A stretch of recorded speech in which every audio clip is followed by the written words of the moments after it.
Mihango ya kũngania mawoni ma mũingĩ harĩ mũtaratara wa watho wa kũramata wendia wa honge cia thirikari kũrĩ andũ kĩũmbe nĩ yambĩrĩirio ũmũthĩ, kũrĩa kamĩtĩ ya mbunge ĩgiĩ KIGINA ĩcemanirie na anyiti itemi honge-inĩ itiganĩte iria ikuruhanĩtio mũtaratara-inĩ ũyũ.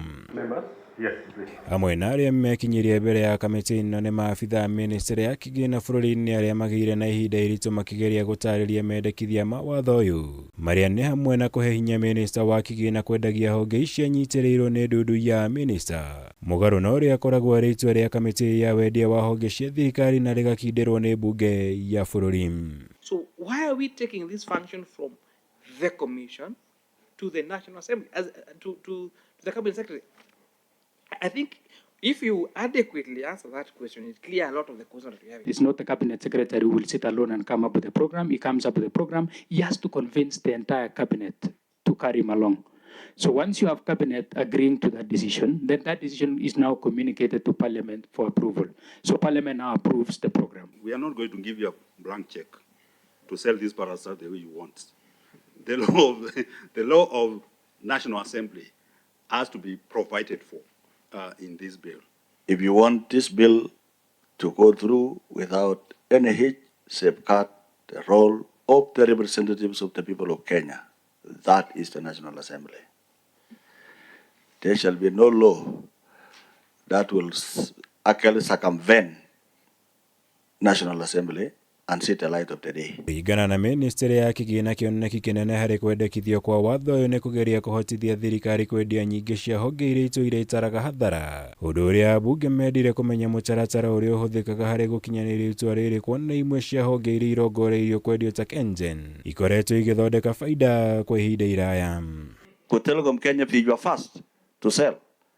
Two, could the Kenya Ports Authority components, including the Port of Lamu, be part of your first or second to privatize the ports operation, some of the ports operations?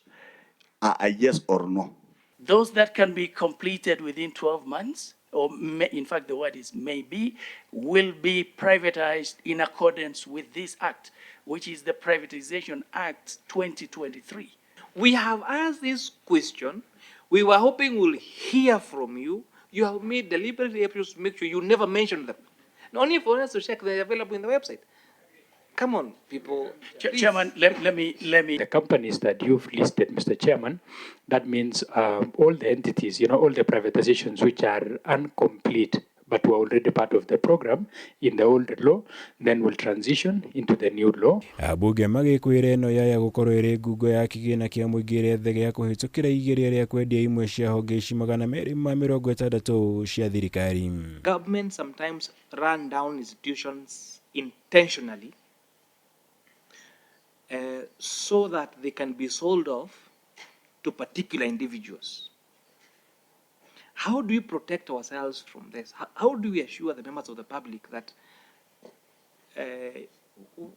we are not deliberately targeting some institutions to sell them off to benefit specific individuals? Imwe cia honge iria imũrĩkĩtwo kwenderio andũ kĩũmbe watho ũyũ ũngĩhĩtũka nĩ ta bengi ya Development na ya National, rũhonge rwa icukĩro cia mĩrigo KPA, kambuni cia ũthondeki wa cukari ta Chemelil na Muhoroni, KMC, New KCC hamwe na ingĩ.